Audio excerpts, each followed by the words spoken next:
approaches and has a hit. Jack McGlynn! That is an absolute banger to draw this game level. Welcome back. I'm back. International break's over. I was so bored with my life not checking Sorare just because I had no real lineups, and I'm looking forward to the weekend. We're back with club soccer, club football, and a little bit of MLS action as well. So, Ronan, good morning to you. Good night to others. Jay Vic, what's happening in here as well? Good to see you guys. As everyone comes in, apologize for not being available the last couple weeks. Kind of felt under the weather for sure. There's just some sickness going around here. So, yeah. Have you seen the drama I've kicked off? No, I have not, Ronan. Fill me in. Fill me in. Public enemy number one. Uh-oh. What'd you do?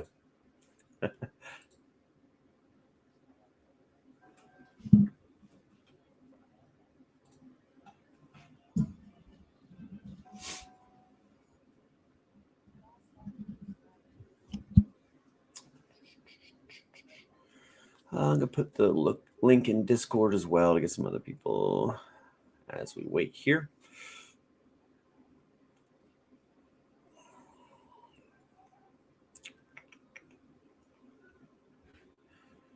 Red or Dead, what's happening? There's a game in UK and France called No Card Entry. Okay. I've heard of that, but I just don't really know anything about it.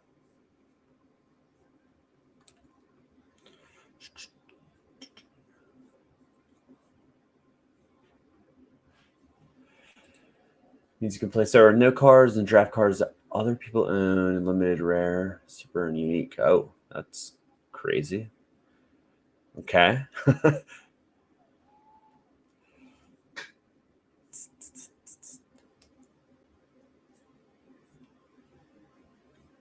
Okay, yeah, to be honest, Sorare hasn't gotten like 100% of my attention lately, especially the international break. I haven't really followed anything, but I've definitely kind of slacked. Like, not that I had lineups to put in. I had like one lineup in it, couldn't even get 5 starters. Wasn't really doing anything, but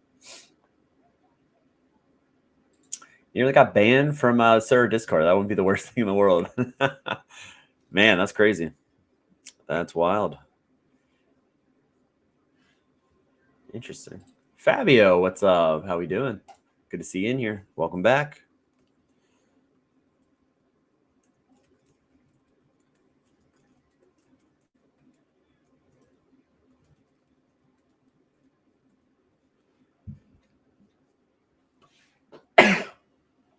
Excuse me. All right. As more and more people come in, they can check it from the beginning.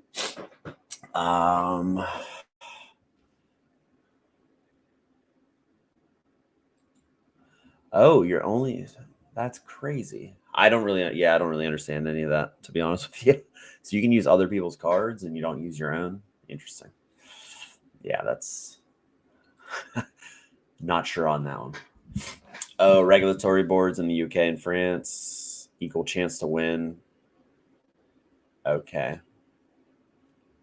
Okay. Interesting.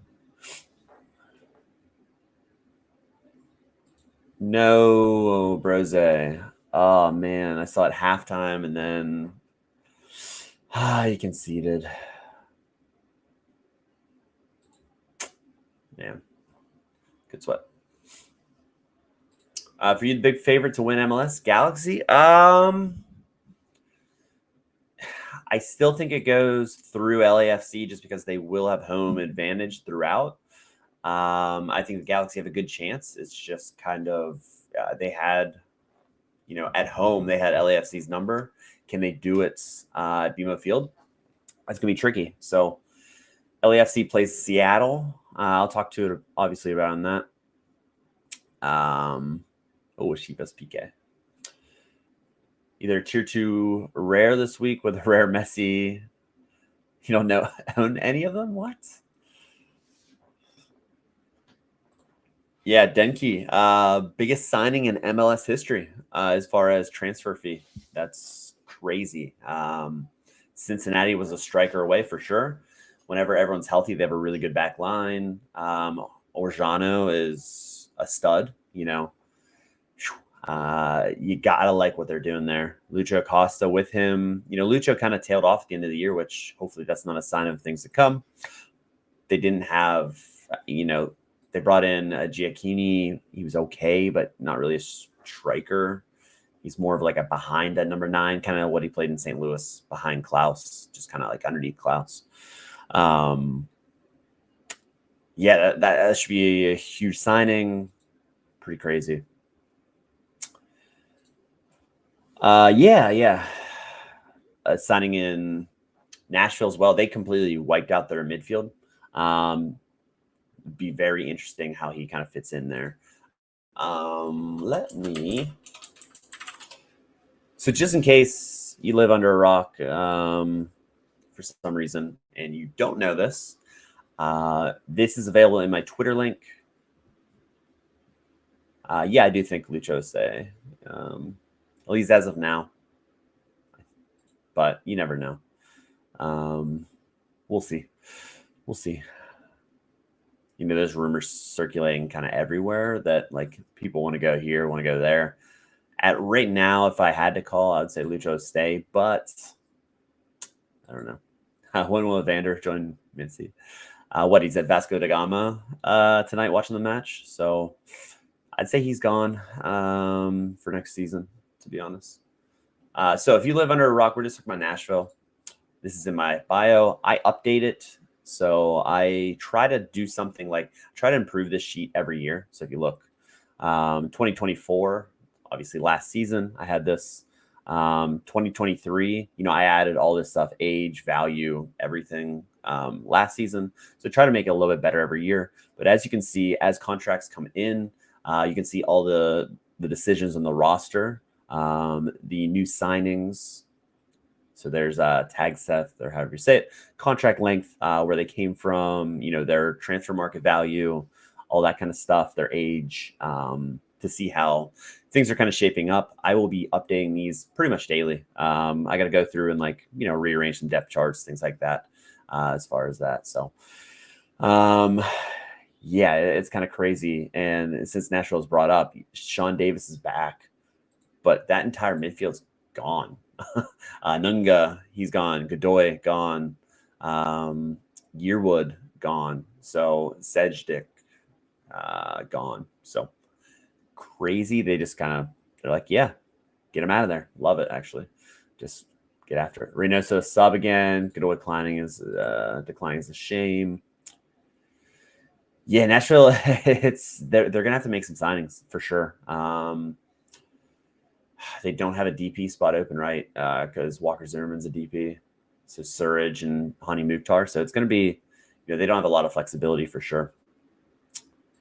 Daniel, what's happening? Good to see me back. Absolutely. I'm glad to be back. Glad to be back, able to talk without coughing every like 5 minutes. I had like, there's walking pneumonia going on, and I just kind of had sick for like 2 weeks, which is brutal. Yeah, Zimmerman's a DP. One of the only, are there any other center back DPs? I think he's the only one, right? I could be wrong on that. I'd have to think. Yeah, he's a DP. It doesn't make much sense at all. You get 3 DPs, Hani and Surge are the other ones. So yeah, you can't really, in MLS, you can't have a defender as a DP. You just, there's 2 good attacks. And I don't know. You almost need like, they almost bringing in Yazbek last year. I'm interested to see how he is. Him and Tag Seth could be interesting in that new shape midfield, but you know, I don't know. I have some okay pieces, but yeah. So that's Nashville. I have every team, and I update as soon as they come in. So like Charlotte today came up with theirs, still in the process of, you know, flipping things around, but you can kind of see their decisions. Pep Biel, he was not, but he could return on loan. So yeah, he plays in at 3. That's kind of what at Rosenborg. That's kind of what I was looking at. So that's like they're going to switch up formations. Like, I don't know. It'll be interesting to see what they do. Yeah, Pep Yell. Could return on loan, but yeah, he's gone. But Junior Ursa, who started down the stretch there a good bit. Lindsay wasn't anything. Patterson came over. He was 4 subs. He was nothing. But as they come in, like DC's absolute, just everybody got axed, things like that. They did sign a goalie today, Jordan Farr. Maybe it was yesterday. Yeah, pretty crazy. Chara's back. Yeah, nuts. So let's get into this slate since I guess the season's still going on, right? We talked about the Galaxy. They do have the best matchup. Minnesota is not bad as far as on the road. Could be interesting. As he's still walking. That's hilarious. Yeah, I think they're 5th best team on the road this year. 2 PK wins against Real Salt Lake in the first round. It's by no means a gimme. LA Galaxy should absolutely dominate the ball. 50%, 56% team possession. And it's kind of crazy. Minnesota on the road, only 41. So there's going to be a huge discrepancy. Obviously, Minnesota looks to attack on the counter, which the LA defense could have a little bit of an issue with that sometimes, getting hurt on the counter there. I haven't made a decision yet. I did well last year. My tail end buys were just not good. I thought I could, people got hurt, like Carlos Hill getting hurt, Herrera being an idiot / getting hurt. All my late buys didn't work out for the in-season. But my Philly stack worked. I'm not going to buy a Philly stack. I'm not going to be a Philly collector big. New pieces that they get, I'll probably end up picking up, but I'm not going to already have 2. I'll already have 2 classic Andre Blakes and Kai Wagner's, Gazdag, all the guys. So like, you just don't have the places to play them. So as far as that, I have so many classic cards. Yes, it would make sense to get some in-seasons. I might get one lineup. So like that lineup, I'm not going to buy an in-season Kai, not going to buy an in-season Blake. Maybe I buy a different in-season goalie. Maybe I play Kai as my old season. I also have Ricky Pooge as the old season. But maybe I get like a Ricky Pooge in season and kind of do something like that. But it's just, I don't really want to look ahead to it right now. Right now for me and Sarah, I have like market credits. I think I have like $100 in market credits or whatever it is. And right now my in-season buys have just not worked out. I haven't yielded like anything. So I'm a little bit, down about that. So that's kind of my in-season. I'm winning boxes though. Don't get me wrong. I'm winning cards, things like that. As far as in boxes, it is harder to get them, but it is a kick in the teeth whenever you get one essence. That's for sure. But yeah, I'm kind of just holding off. I have so many MLS cards that like, it's a bummer whenever I just can't play most of them. So I might just hold up, wait, maybe get 5 to 7 in-season cards and maybe cap it at that. Favorite thing this weekend is I don't own any La Liga Rares, but you'll just go on no card entry. That's insane. So you can just jump in there on no card entry. Wow, I can't wrap my head around it, to be honest with you. Can I just play whoever too? I know I can, but so silly. I do have the Galaxy winning though. With all that being said, I do have them winning. The other West matchup, LAFC Seattle. Seattle is just kind of, they were in great form, and now they're just running into some weird injuries. Jordan Morris and Rusnak missed the last match. They are back. They've been training. They should be good to go. I don't really have too much worry about either of them. The only doubts now, Paul Rothrock will be a game time decision after not training. He's been on the side for the last couple of days. He hasn't really done anything. I just don't see him starting. So I do see De La Vega on the left side.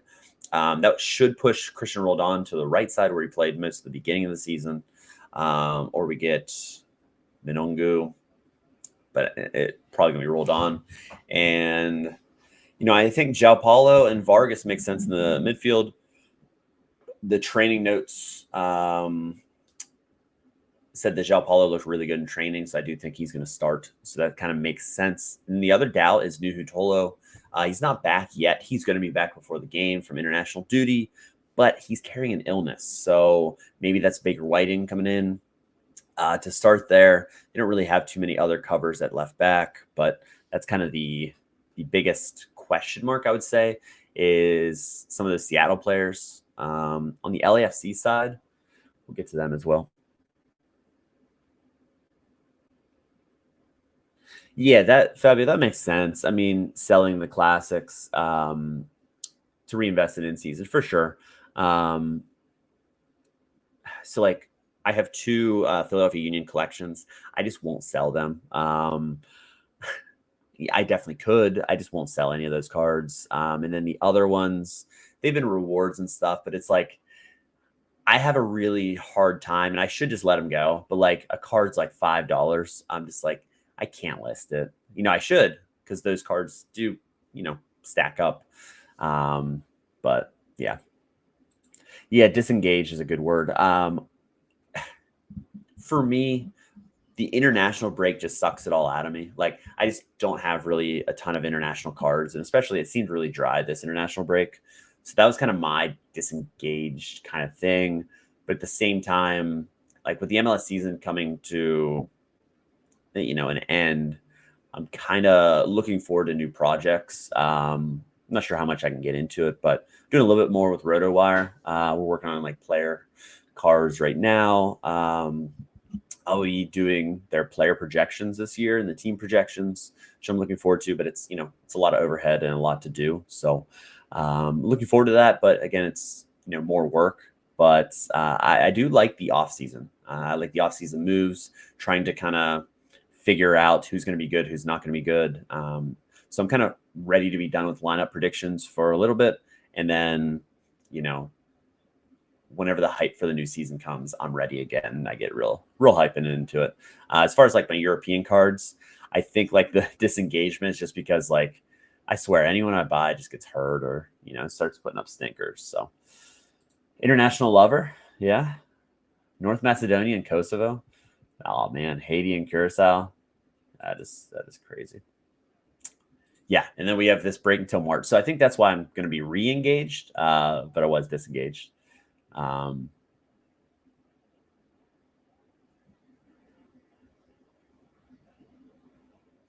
Oh yeah, but the specials, those guys don't fit into those. Yeah. LAFC. So talking about them, LAFC is a little bit tricky. They've run the 3-4-3, but at halftime they made the switch. They brought Atuesta on. They took Marlon off. So I think they could go back to the 4-3-3. It makes sense. Giroud came on at halftime as well. He's another one because Bogusz started the false nine. I have it as a 4-3-3. I think it makes the most sense. Illy Sanchez is just on the bench now. He's just a veteran that's just riding the pine after starting all season. It's kind of crazy. Their midfield, Lewis O'Brien's probably the most set starter. Tillman's probably a pretty set starter as well as far as the midfield. But then Bogusz, he could play multiple positions. He's a set starter. Bouanga, set starter. Hollington's back in the starting lineup. Should be Long and Chanot. Should be Palencia. So, nothing too crazy out of that. But it's just like which formation are they going to play, which opens up whether Atuesta plays or not. What do you think about the possibility of Xavi joining Miami? Be really good. Yeah, I haven't really thought too much into the coaching position. It makes sense, sure. It's tough to manage those guys for sure. Miami's going to go through a bit of an overhaul, just for some key pieces. They had a great season. Everything they're winning without Messi. But like Diego Gomez is signing with Brighton. And he was kind of loaned back through, so he should be gone.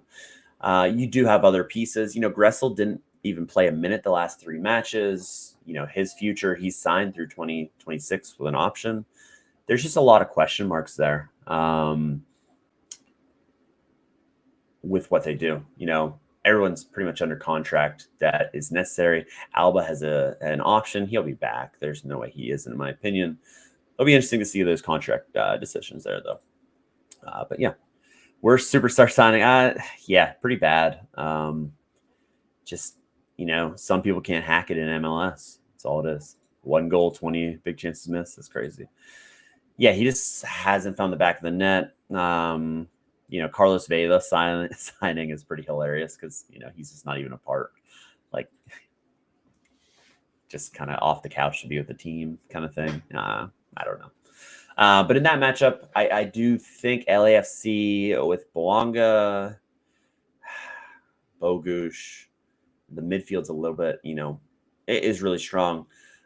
Just like Leagues Cup, I think they do knock out Seattle. The home advantage, in the first round, it didn't really show up because a lot of upsets in the East. But I do think the home advantage kind of will kick in this 1-game sample size. If you're not sure, it's just 1 match, 90 minutes, then it goes straight to PKs. Yeah, I got LA Galaxy winning. I have LAFC winning. It's chalky, but I do think that's going to be the final in the West. And in the East, Orlando City against Atlanta. I do think the run stops for Atlanta. I think obviously it's an amazing run to even get into the playoffs and then to get this far. I do give Orlando City the edge, but if you remember on decision day, Atlanta did go in there, win 2-1. So with Braguzan, the GOAT in net, anything can happen. So I do think Orlando City wins, but 1-game sample size, anything can definitely happen here. As far as the lineups there, Orlando City has played the same lineup pretty much every match the last, for however long, as long as someone's not suspended. You're going to see the same 4-2-3-1 there. Atlanta has a couple questions. The questions for me would be formation-wise. They've been playing like a 3-5-2, I guess you could call it. Will they play that, which would put Luis Abram in there because Gregerson is back. He played international as well, so he's good. Will they play that formation again, or will they go back to a 4-2-3-1, which Ronald Hernandez would be the right back in that situation? So, I'm kind of going back and forth between those two. Right now, I think I have it projected as a 3-5-2, but, I don't know. I think a 4-2-3-1 makes sense. I believe they did play the 4-2-3-1 the other times against them. So, Ronald Hernandez has played pretty good with Brooks Lennon getting hurt. So that's kind of the way I went with that. So, yeah, I think Orlando City. And then the last one, we have Citi Field hosting a little bit of New York City, the Hudson River Derby. There's a circus going on in the Citi Field parking lot. 3 showings if you're interested in that in between the game. So that's pretty hysterical. It's going to be an absolute circus, literally. Jay Blaze, what's happening? He's the New York City FC guy. 0-0 written all over it. Yeah, I don't know. That could be a testy one going to PKs. I don't really have a good read on it. Again, New York Red Bulls change in formation. Crazy upset. They swept Columbus, who were MLS Cup winners last year, and pretty much won everything. At least got to a final, I should say, and everything. So that was really surprising. Yeah, there's not a lot to kind of separate the two. I think both teams have shown life. I think New York City FC has been the more surprising of the teams just because, they bought Emil Forsberg for New York Red Bulls and, they kind of had these expectations, but like the youth core that has been built around in New York City, it's been pleasantly surprising, the run that they've been on.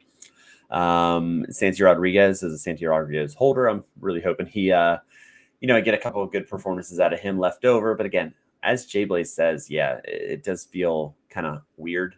I like Matt Freese this week as far as all the goalies. John McCarthy is, close to the top odds. But yeah, that's tough. Yeah, that international break just took the sting out of everything. Like, it's a great point. There's no momentum left over, right? Because like half the people left, and yeah, PSV Stacks again. Yeah, they're in a great matchup. We'll get into that. In my RotoWire article, I said like, don't play any goalkeepers or defenders unless you have to, type of thing. And then like the other positions, unless you're playing like Ricky Puig, Gabriel Peck, players like that, you don't feel great about it. Just depending on where you're at. Like if you're in D1, if you're in D4, probably not gonna see as many PSV stacks. You wouldn't think. Gun to my head though, I'm going to take Orlando City and New York City. I'm going to take all 4 home teams straight chalk. What could possibly go wrong? But that's the way that I see it.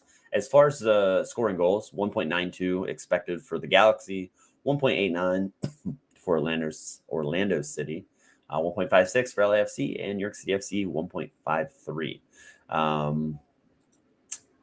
Outside of that, pretty tough to pick on the outside of it. So, as Fabio said, PSV stacks. So, yeah, we're gonna have to take a look at that. Let's change this up. Let's get into Challenger and let's see who's at the top. And a real shocker here: PSV 88.5%, Ajax 87%, Copenhagen 79%, Feyenoord 78%, Club Brugge 73%. You have some huge favorites. Daniel B, what's happening? How are you? Palmeiras, not a lot of cards. Mechelen against Beerschot. Yeah, so you don't feel good about your MLS cards, but we talk about the entire slate, so that's what we're going through here. Even like teams like Galatasaray, they have a nice matchup. Antwerp has a nice matchup. Fener has a nice matchup. Genk, all these teams there's so many over 60%. Then you hit the Galaxy. So you have all of these teams in prime position. You feel good about your Galaxy players. So I'll give you that. But outside of that, Orlando, sure, you feel good about that matchup too. It's going to be tough. It's just really going to be tough, especially when you probably are mixing some teams in. So for my gallery, like I just know I have zero chance in Challenger based on the pieces that I have. So, you really want to look elsewhere if you can. Let's bounce around to the other ones. We'll go contender next. There's that cough coming back. If I talk a ton, that's why I wasn't doing the streams. Yeah, it is going to be a high scoring. Yeah, well, let's treat the people. Let's go straight to champ. Bayern at the top, 90%. Leverkusen, 84%. Liverpool, 78%. Stuttgart, 76%. So it looks like Bundesliga is going to be difficult if you don't have those 3 teams. Outside of that, you got Liverpool, obviously, with a smash spot. PSG in a really good spot. Arsenal against Forest. Atletico, there's your La Liga top against Alaves. Inter Milan, 70%. Real Madrid, only 69%. Nice. Kind of surprised. Would have thought that would be, I guess they're on the road. That kind of makes sense. City against Tottenham. Interesting matchup. 66.7% there. Chelsea plays Leicester on the road. Newcastle. So you have a lot of EPL teams up here. Kind of congested there. And then there's kind of a drop-off. Man United, first match at Ipswich for their new gaffer. Dortmund against Freiburg. Dortmund just, they're kind of all over the place. That's for sure. Barca against Celta, 59%. Yeah.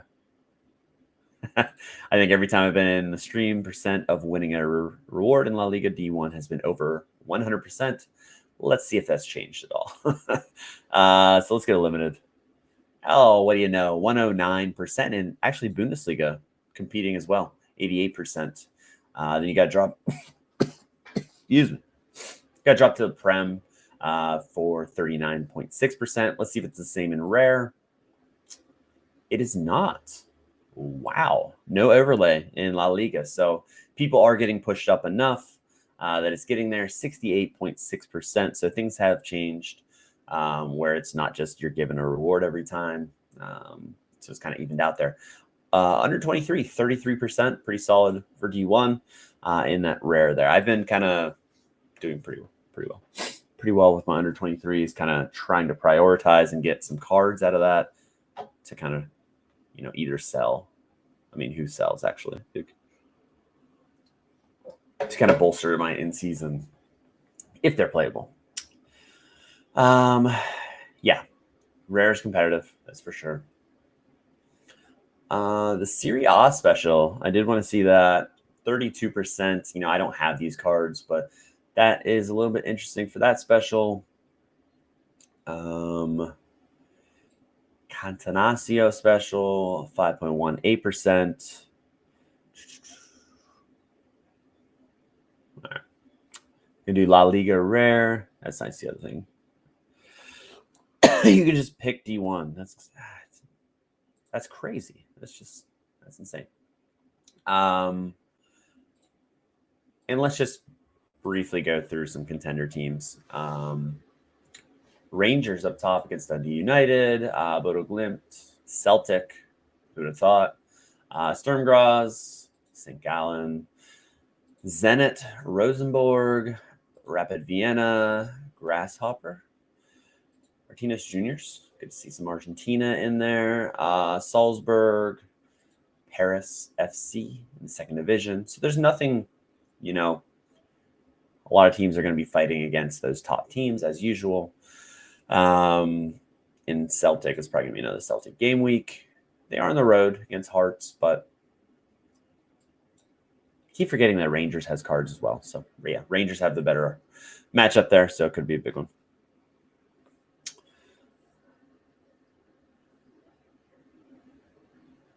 If you get a chance after the stream, take a quick read through my feed book. Sorare Discord has got nearly 180 upvotes. That's crazy.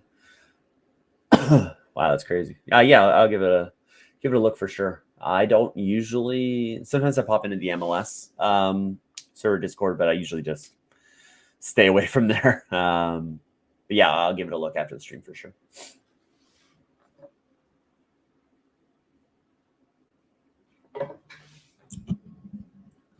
So with it being a shorter type of stream here, what I'm going to do is I usually haven't done this in a while, but I'm going to build some lineups on here as well. So as you have any questions, MLS is pretty straightforward. Couple for sure. Keep yourself. Yeah. Yeah, I mean, it shows that you care. That's for sure. My players. And let's build some lineups. So I'm going to go straight to Premier League. Check out what we're doing here. And use the Sorare data tool here to create my lineups. Just from watching like Laird and some different things like different toggles. I've been messing around with this to find like what I like. And I have turned on this home away adjusted, and then it shows you the scores for each one. Can you do under 23 sorting for scoring? Yeah, absolutely. Their database, under 23, any certain position. You'll still have these hundreds, just, the home away form. It's just kind of a guideline at times for sure, but it is kind of helpful. You're looking for any specific position. If you're looking for forward, it's here. It looks like Anthony Gordon at the top. Newcastle is home against West Ham, right? Yep. Yeah, it's projected 100, obviously. You probably won't score 100, but you never know. I like to look at this column here, the 70+%. It gives you a good kind of feel for that over the last 5, see how they're hitting, and kind of look at the other factors as well, which are XG, everything like that. Ekatike, 70% there.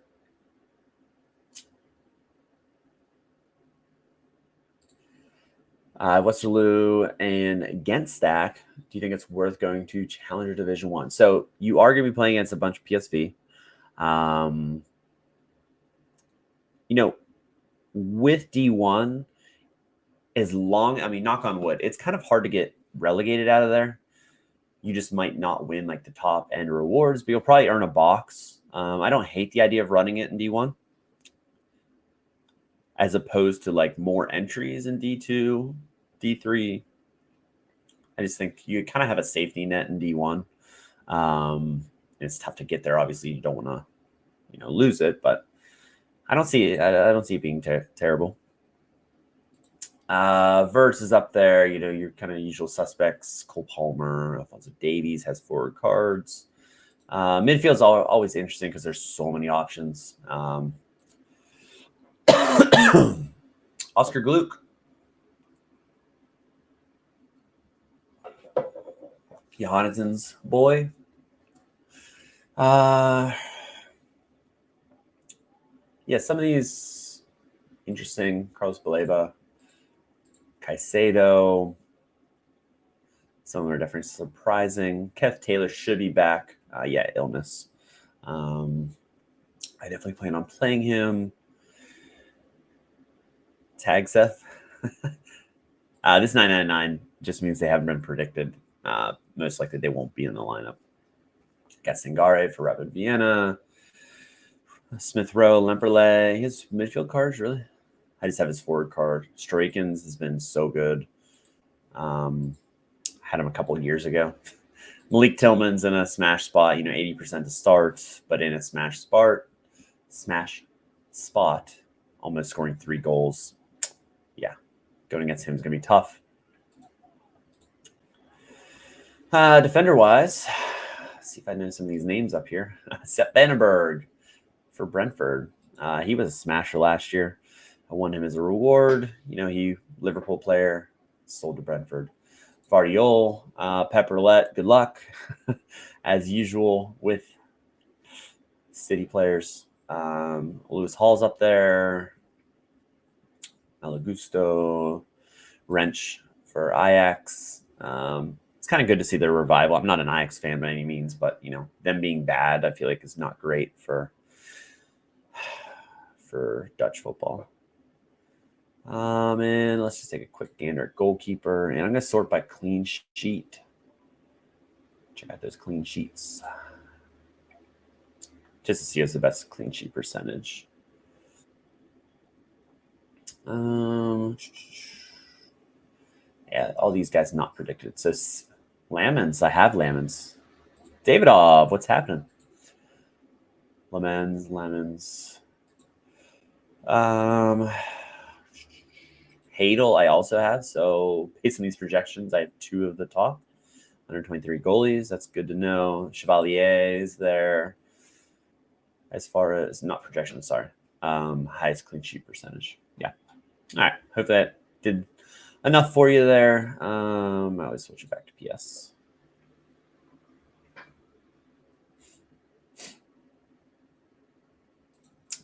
Off to bed. Hey, thanks for stopping in for sure. Instead of building 60 and stressing, doing 7 no card entry.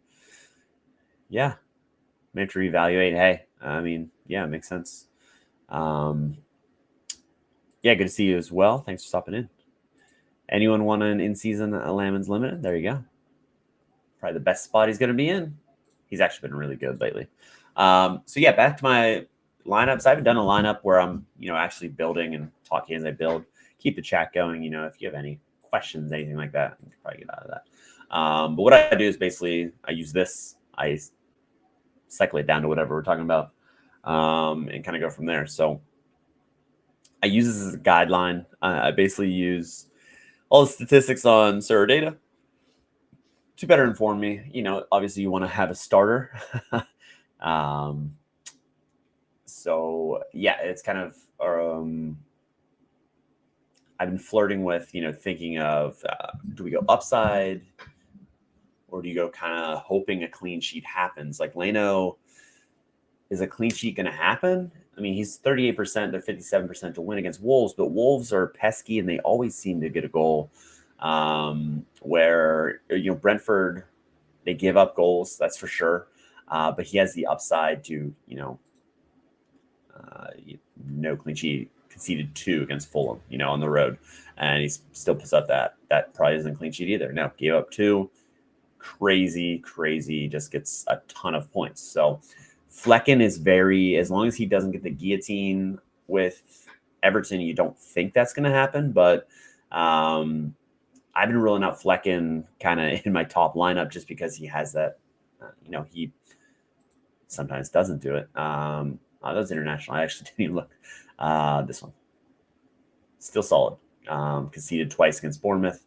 He's probably going to concede twice. Here's where the killer happened. Ipswich, it was a good matchup, but he conceded 3. So, so with that, Everton, I don't see him scoring 3. Since I'm going to say that, we'll score 3. Brentford has been a little bit leaky, that's for sure. But I am going to put him in my D2 lineup for now. Van Dijk came back. And again, another nice thing, like Lewis does the England, it's great to see like the percentages right in front of you, right in front of your face, just to kind of go through there. These are from some predictors on zero probability that come straight through. That's for sure.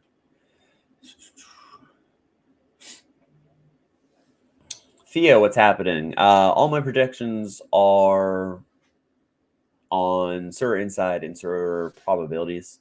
I can't pull them up on stream, but I did talk about them a little bit ago.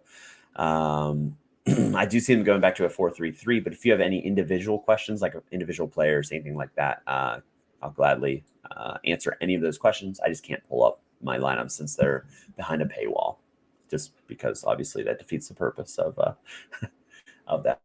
So I apologize on that, Theo, but if you have any specific questions, like what do you think about Timothy Tillman, I'll gladly go in depth on that. Daniel, they hired a coach. They did. What do you think about that? I mean, it's obviously successful in the next pro level. I think it's a good signing. I think he'll do fine, right? From what we've seen on that. It has worked in the past. Still wondering where Jim Curtin's going to land. I think he'd be a good get for a lot of teams, and if he has like a little bit of money to work with, I think he'd be really good.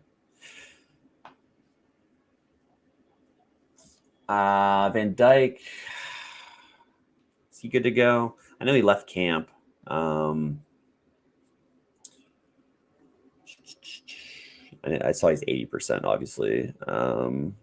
You like to check in on that. He's probable. So, yeah, best coach you could hire, realistic. Yeah, I definitely agree on that. That it makes a lot of sense. I think he'll do fine. With Van Dijk being probable, I'm going to play him. Do you think Palencia and Hollingshead will be starters? Yes, I do think both will be starters. I have them both at 90%. As far as this playoff run on the left and right side, both guys with Omar Campos, he's just kind of a bench guy now. With Hollingshead kind of rested at that tail end of the season. So, yeah, I do think for sure. You're running Onana, Mazraoui, Casemiro, Rashford, and one other from Evan Nielsen, Raul Jimenez, and Visa. Not sure. Boy, Evan Nielsen's been a scoring machine, but his upside's just kind of capped. Weiss has been good. Raul Jimenez. Let's take a look and see who's projected more to kind of do the tiebreaker. I think for me, I'd probably lean Wisa. But I do have an Evan Nielsen as well. Yeah, let's go Prem. Let's go forward. And let's see. Hey, look, projected 100. Yeah. So obviously the 100 isn't, be all end all, but at Everton isn't the worst matchup in the world by any means. Evan Nielsen, let's see where he is. And let's see Raul Jimenez, 70% to start on both guys. Not sure why on that. I haven't read into the situation as much. Then Evan Nielsen, 80% down here. 42%, 1.53 scored, 1.84 scored. Yeah, that is kind of tough for that last position there. You definitely have a conundrum. I would lean him, I guess. But yeah, tough. Who are you thinking for Red or Dead for your last spot there? Were you leaning anybody?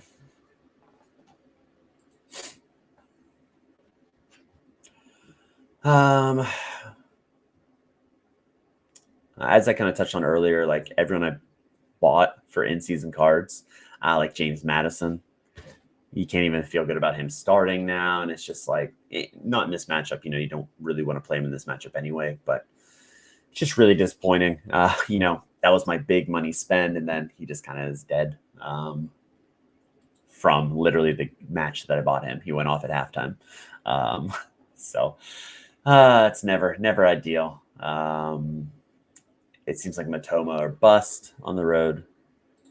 Yeah, Inman. Yeah, I'd agree with that. That's probably who I would have went as well. So back to my guys. It's got to be Matoma, right?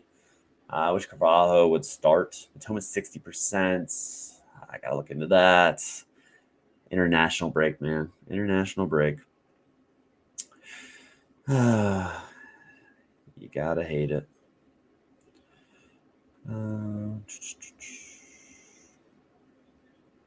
Long international travel. It makes sense, yeah.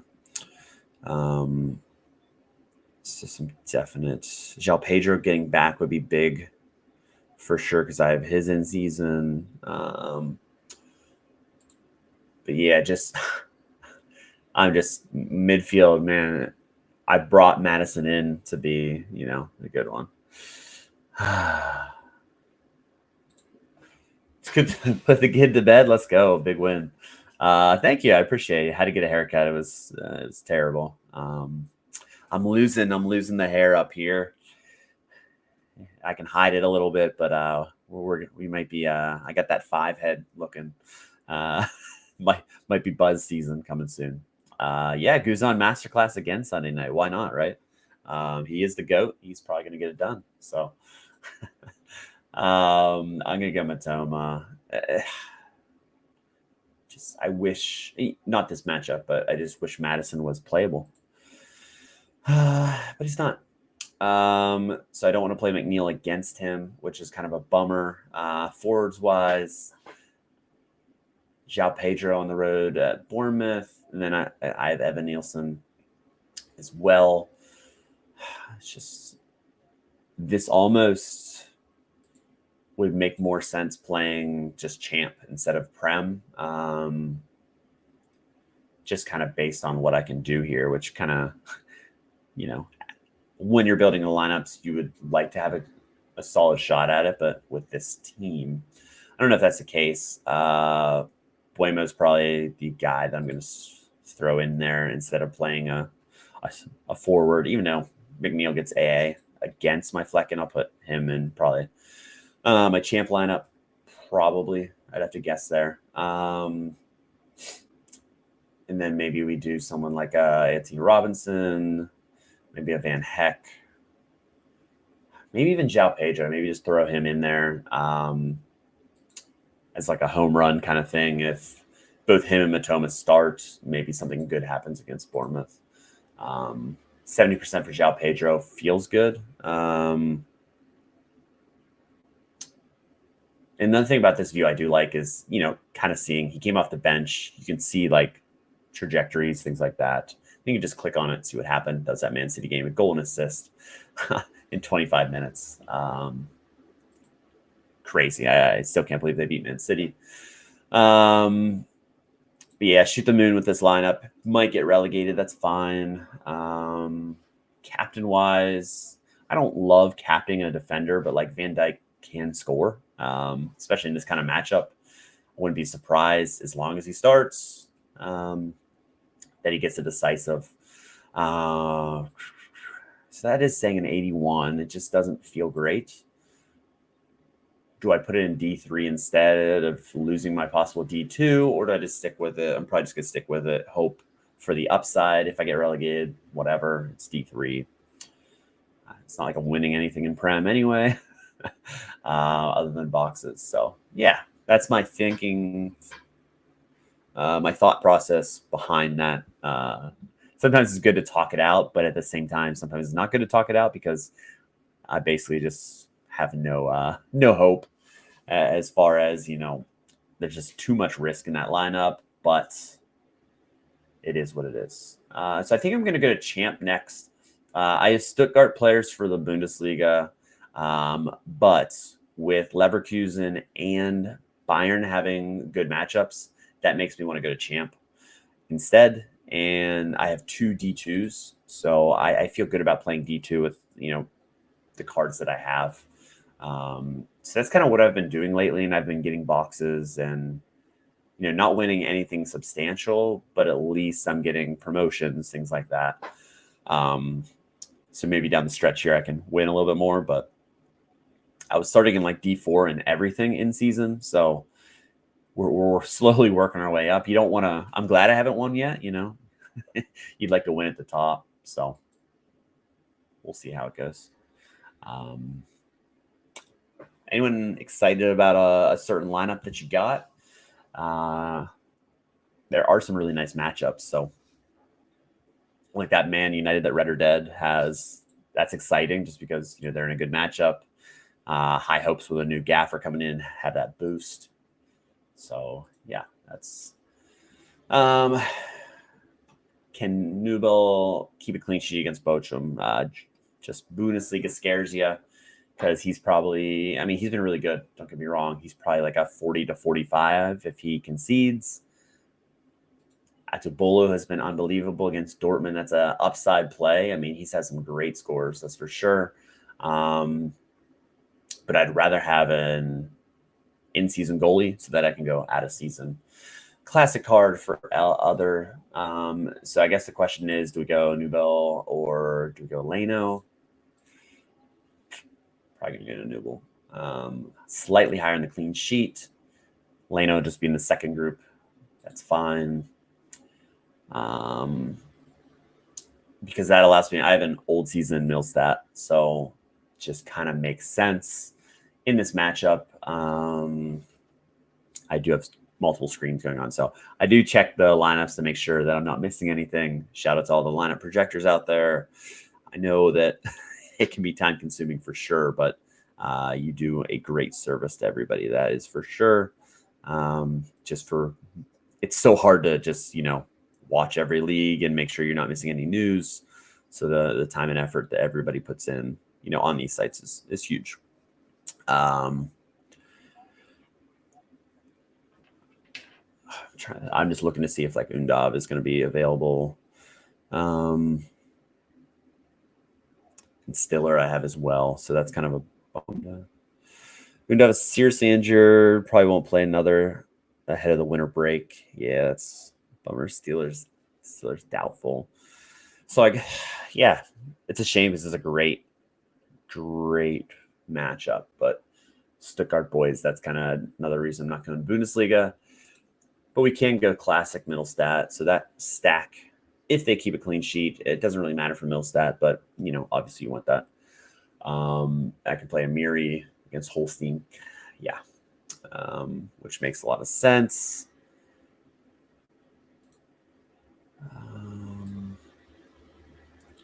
Yeah, that's kind of a no-brainer there. I don't really have midfield options this week, which is a bummer. That's for sure. Yeah, you got Turkey. You got several options there. So Amiri for sure. We've got to go all in season from here. So that kind of takes McNeil out of play. Barcola out of play. I can play my Turkey as long as he starts, which is always the question. Zaragoza, who they playing? Villarreal. That was a reward that I won. It's kind of nice having him. Solid potential guy. Tough, though.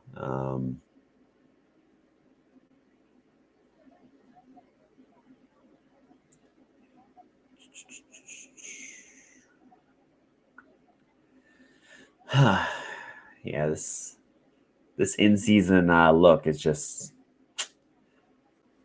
trying to see if Turkey's going to play or not. If you knew that Turkey would start, you'd lock him in regardless of the matchup kind of thing, because he's good for AA as well. Yeah, we've got 70% on him. On Turkey, again, a lot of risk in these like top lineups for me, which obviously you don't want to have to take.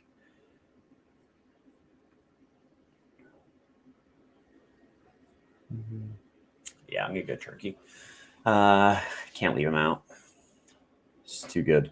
And then the last spot has to be an in-season. So that kind of limits your options. That's where I should have just probably spent up for the middle set in season to give me a little bit more flexibility, but can't do anything about it now. Yeah, like Madison would be great. Not this spot. Guy like Zaragoza. What do we think about him?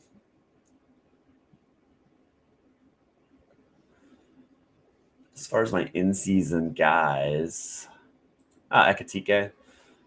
He's dealing with a minor injury, but if he's good to go, that just makes too much sense. Because he did leave the French under-21 team. I'm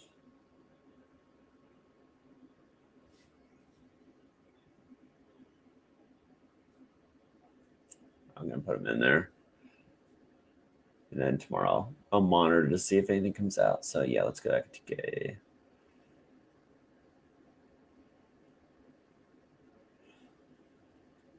Where are you?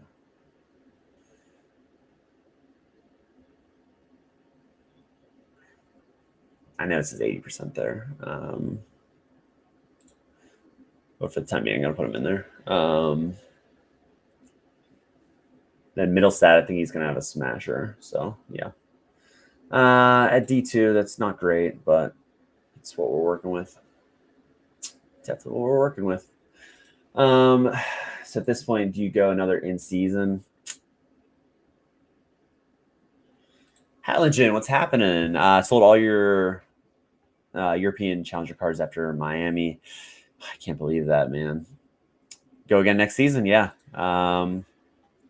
One of the shorter breaks, that's for sure. I feel like in between seasons. Early February again should be the start date. So,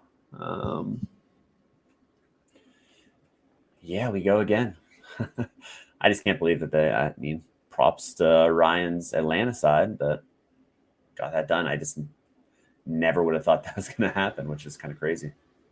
I don't hate my champ classic if I can just stick to classic. So if we go Leno, it's Anthony Robinson would kind of make sense here.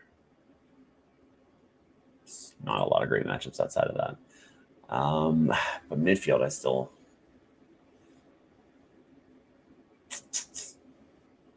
So Madison, it's just, do we know if Madison's going to start? I don't think he's projected to start, is he? I mean, it's not a good matchup. It's just.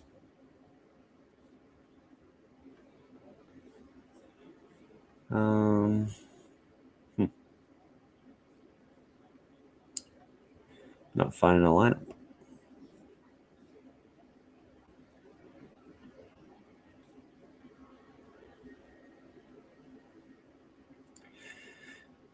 Yeah, I mean,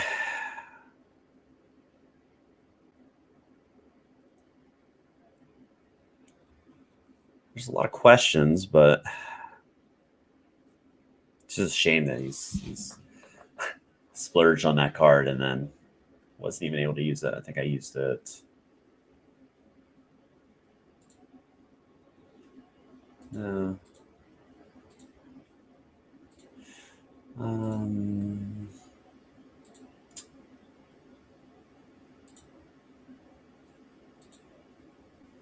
All these were like off the bench type. Man. Hutchinson against Man U. You don't like that. Guido, I don't even know why I have this card. Oh, this is horrendous. He's going to play. You don't feel good about it.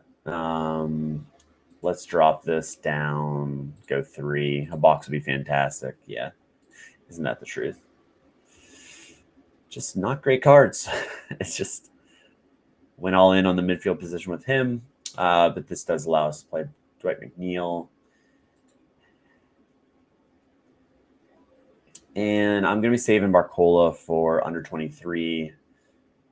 Maybe I slide Van Heck in here, or what do we go with? Probably going to use this other Turkey for under 23.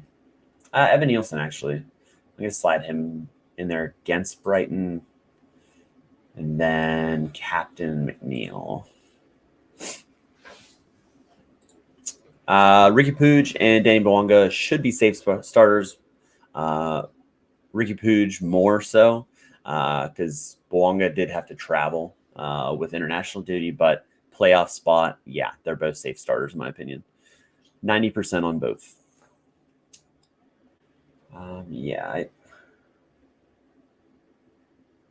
and that has potential. It could do something. It's just Madison against Man City on the road. Let's bounce to under 23. Yeah, no problem. I don't have any. I went from having 3 D1s to having 0, which is, I did say it's kind of tough to get relegated. Apparently it's not. And I'm losing keepers left and right as well, which was kind of brutal. Urbig and Kavalina this year. Van der Voort with his transfer. Telling you what's happening. What's your guess for Curtin's replacement? I don't even have the slightest idea at this moment who they're going to go with. I envision them going with a guy that has youth kind of history with, young squads. So is that like an MLS Next Pro type thing? Is it something within the club? Because they're really youth development's everything about Philadelphia not buying players. So it's tough. Are they going to change their, it's not going to be Curtin's 4-1-2-1-2 anymore. I don't know. That's pretty tough. I just don't have a good feeling. I haven't seen any news either. Already eyeing a Nashville stack. A lot of replacements there. I don't see Zimmerman leaving. He's on a good contract for him. He's a DP player, makes a lot of money. Anyone you think will improve? It's really hard to say right now before you see a bunch of the moves, obviously. Nashville, we talked about them earlier, that some big moves like Tag Seth coming in, them getting rid of all their central midfielders, basically. But I don't know. I don't know if Nashville is going to be the team that I'm really backing.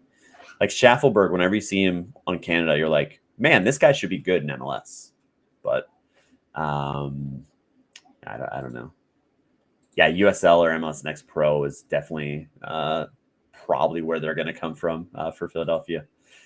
And yeah, a lot of new guys they need. So Nashville, like depth-wise, they need a ton of guys to bring in. But if they can kind of finagle and work around the budget, maybe they could be a pretty big improvement from before. But I love the offseason because you just digest all this. Okay, this team's doing this. And Hatlingen, if you take a look at my Twitter, my pin tweet, my Twitter bio, I do kind of update daily. So you can kind of see like Nashville. If you come to Nashville, I put everything below it, 2024, and I try to just like improve it every day. Not every day, sorry, every year. So like if you look from 2023, it was pretty bare. It was just kind of tracking. I added the age, everything there. This year, I don't know what I'm going to do differently, but I have like everything. I just have to rearrange depth charts and do a bunch of different things still. But you can kind of see who got signed, who's on a new deal, like who got extended. And then I have all the players that their options were declined. So basically I have that as soon as they release that stuff, I update this stuff. So definitely worth a look for anybody in this. You got a bookmark in Chrome, great spreadsheet. I appreciate it. I mean, there's not a lot to it as far as like, it's not like the fanciest thing in the world, but it just shows what I need for me to do lineup predictions, and basically it can kind of help see kind of what's going on. But this is a work in progress. Like the depth charts are way off because the depth charts I did from like the beginning of last season. So I do need to bump some people around different positions, but it is nice seeing where they played the positions and things like that. So that's just for anybody that's new in here. All right. So we talk about Lammons having the best under 23 spot there. So we'll go with him. That's for sure. John Tolkien, still have him in there. Interesting options here. I kind of didn't even think of Livramento and that 63% chance there. He's actually been pretty solid, the last few since getting in there. That Arsenal match, I mean, I didn't even play him. 82.5 is crazy.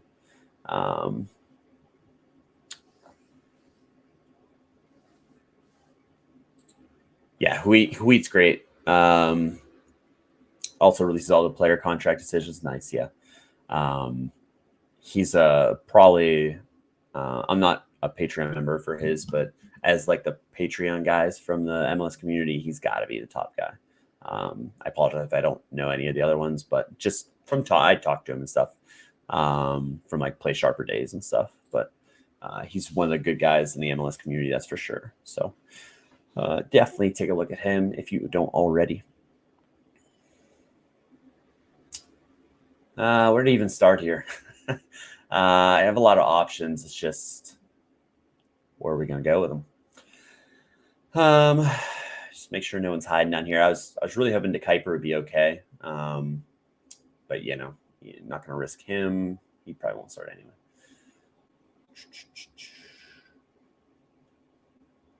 I feel like this might be a Livramento. Roll a dice with him. I know lineup building isn't like the most fun stream either, but if you have any questions, I might build one or two more, then call it a night. So my voice is kind of wavering a little bit, starting to get those coughs coming back in. If you're just joining us, I was sick for like 2 weeks, had that walking pneumonia type stuff, just hacking up. It was terrible. Still have a little bit of it, but we're here. And it's not an international break anymore, which is tremendous for everybody. Vandenberg is just projected a lot for that. Darday just can't really. Yeah, I'm going to go Livramento in this lineup because I like to do that defensive stack with Hadel and Aurier, however you say it. So, yeah, we'll go that way. Kenneth Taylor he was ill. He should be in the starting lineup. He's kind of a slam dunk there in that 82%. He's been great lately. Barcola is an easy decision as well. Lemperla has been unbelievable other than a couple where he didn't score, but he can't score every match. And then I have Turkey as well that I could play, but we're going to go Barcola, 70% chance there to win. You got to feel good about that. And lastly, it's either Lemperla or I could go Turkey here. Turkey is going to get you, as long as he starts, he's going to get you at least close to 50. The upside's there. They just haven't had those decisives lately, which has been a little bit frustrating as a Turkey owner. But yeah, I think I might go Turkey on that 11%. You love seeing these two guys together, the Lyon boys. Lyon getting relegated next year. That's crazy. Where is Turkey going to go? He had all those links to like Dortmund, other places this year. He's kind of playing himself into a better position as well. It's good to see him actually playing a little bit more.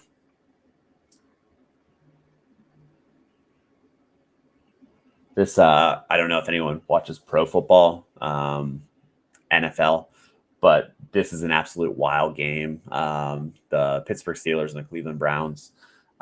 Pittsburgh just came back. It's snowing like crazy in Cleveland. That snow's kind of coming towards me here soon. But 6 minutes ago, they just took the lead.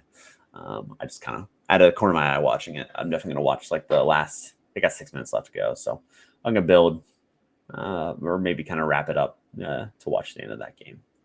As far as captain here, I like Taylor. I like Barcola. I like Cherky. I like all those options. Don't think you can really go wrong. What we got here? 80. Does anyone boost it? Tiebreakers, I like to just do that. I know it's not a big difference, but Taylor has been really good lately. Not as goal dependent as Barcola. Barcola has put up some nice AA as well, but you're going to go Taylor. 80, but I kind of like that more than 80 as far as a lineup. So, yeah. Any last minute questions that you got here? Let me know. If not, I'm so glad it's not international anymore. Just to have something to look forward to. However many lineups you have is better than having one that like that one guy. Like I didn't have a starting goalie, so it's like, oh, this will be fun. Or like I played a goalie. It was kind of a toss up. Like Flecken, I didn't have in a starting lineup. I didn't think he was going to start. I thought it was going to be Verbruggen, but a little bit difficult there to call on the international breaks. So I'm glad that we have club football back, although it's kind of annoying that we have to see who's traveling back, who's going to come off the bench, and that kind of stuff moving forward. So hopefully you guys had a good time. Glad to be back. Just over an hour. I feel like that's good enough for a short slate of MLS. And if you have any questions, reach out. I'll try my best to answer DMs, but again, I'm working, so going to be brutal. Ooh, 98th minute Hungary penalty cost me a tier 1. Man, that's brutal. 98th minute, just call it, man. Brutal. All right. On that note, sorry to hear that, Hatlingen. Hopefully you have a little bit better luck. Maybe that luck turns around this weekend, and instead of that tier 1, you get something better. And you get a little bit of that Sporting Lisbon flair there. I'm excited to watch from a neutral standpoint. I think he's going to have a good impact there, and we'll kind of see what happens. And he should get a win in his first start. Should. Against Ipswich, but we'll see how that goes. So thanks for stopping in, and we'll catch you most likely next Thursday for the next stream. See ya.